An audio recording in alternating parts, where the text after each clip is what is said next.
Shalom saudara sekalian, welcome to GBN Church. Kita akan memasuki katekismus reformasi, pertanyaan yang ke-18. Seperti biasa saya akan bacakan pertanyaannya dan saudara sekalian akan menjawabnya bersama-sama. Apakah Allah akan membiarkan ketidaktaatan dan penyembahan berhala kita tidak dihukum? Bersama-sama. Tidak, setiap dosa berarti melawan kedaulatan, kekudusan, dan kebaikan Allah dan melanggar hukumnya yang adil. Dan Allah sangat murka terhadap dosa-dosa kita dan akan menghukumnya dengan penghakiman yang adil dan baik di dalam kehidupan ini maupun kehidupan yang akan datang. Efesus 5 ayat 5 dan 6 bersama-sama. Karena ingatlah ini baik-baik, tidak ada orang yang sundal, orang cemar, atau orang serakah, artinya penyembahan berhala, yang mendapat bagian di dalam kerajaan Kristus dan Allah. Janganlah kamu disesatkan orang dengan kata-kata yang hampa, karena hal-hal yang demikian mendatangkan murka Allah atas orang-orang durhaka. Silakan duduk Bapak Ibu sekalian. Saudara yang terkasih, kita akan membohongi dan membodohi diri kita sendiri jika kita menganggap diri kita tidak bersalah. Tidak ada dari antara kita yang benar dan tak bercacat di hadapan Allah. Saya bersalah, saudara pun bersalah. Lebih parahnya lagi, seringkali kita berpikir kalau kita bisa lari dari kesalahan kita. Buktinya hidup kita tenang-tenang saja, bukan? Pekerjaan dan usaha kita lancar-lancar saja, keluarga kita tetap utuh, kebutuhan kita tetap terpenuhi. Akhirnya kita berpikir, hari baru merupakan kesempatan untuk memulai hal yang baru. Namun sesungguhnya yang terjadi, hari baru justru membawa kepada kegagalan yang sama. Kembali kita tidak menaati Allah, mengedepankan ego kita masing-masing, bahkan membiarkan diri ini dikuasai oleh berhala hati kita. Sepertinya hidup kita dapat berjalan baik-baik saja walaupun kita bersalah. Sewaktu kita memohon ampun kepada Tuhan, kita otomatis berpikir bahwa Tuhan mengampuni kita dan hidup kita dapat kembali berjalan normal. Tidak perlu mengkhawatirkan apa-apa lagi dalam hidup ini. Satu hal yang kita lupakan Bapak Ibu, bahwa Allah yang kita sembah adalah Allah yang kudus. Allah yang memang mengasihi kita dan memang akan mengampuni kita, tetapi di saat yang bersamaan, Ia harus menghukum dosa-dosa yang telah kita perbuat. Ada sosok yang harus menanggung segala hukuman atas dosa kita.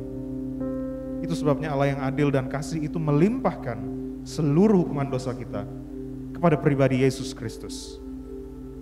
Dialah yang menanggung dosa-dosa kita, Sang Allah dan manusia.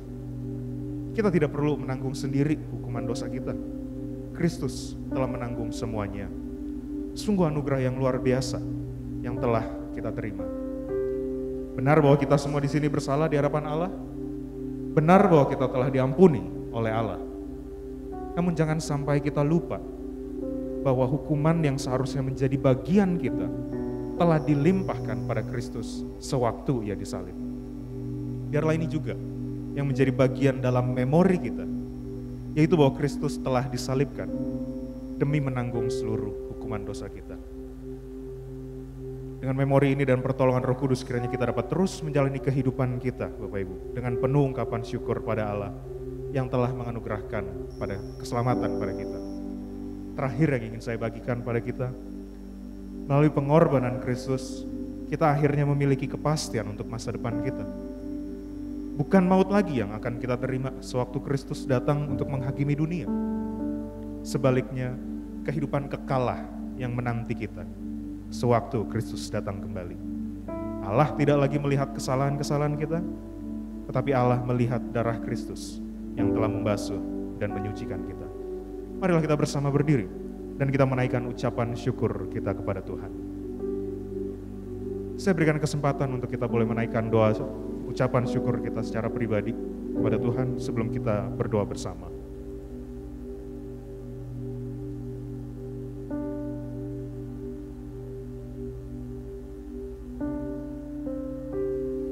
Ya Tuhan, terima kasih untuk anugerah yang telah Engkau limpahkan kepada kami. Kami sadar bahwa kami adalah manusia-manusia berdosa yang penuh dengan kesalahan. Dan seringkali kami lupa bahwa di balik pengampunan yang Tuhan berikan kepada kami, Tuhan telah melimpahkan itu kepada pribadi keduamu sendiri, yaitu Yesus Kristus yang kami sembah. Kami sungguh bersyukur Tuhan, kalau ada Kristus yang boleh menanggung seluruh hukuman dosa kami. Dan biarlah hari ini Tuhan, kami diingatkan kembali untuk boleh terus menjalani kehidupan kami dengan penuh ucapan syukur dan dengan penuh takut akan Tuhan. Terima kasih ya Tuhan untuk semuanya ini. Kami mengalaskan doa kami ini di dalam nama Tuhan kami Yesus Kristus. Amin.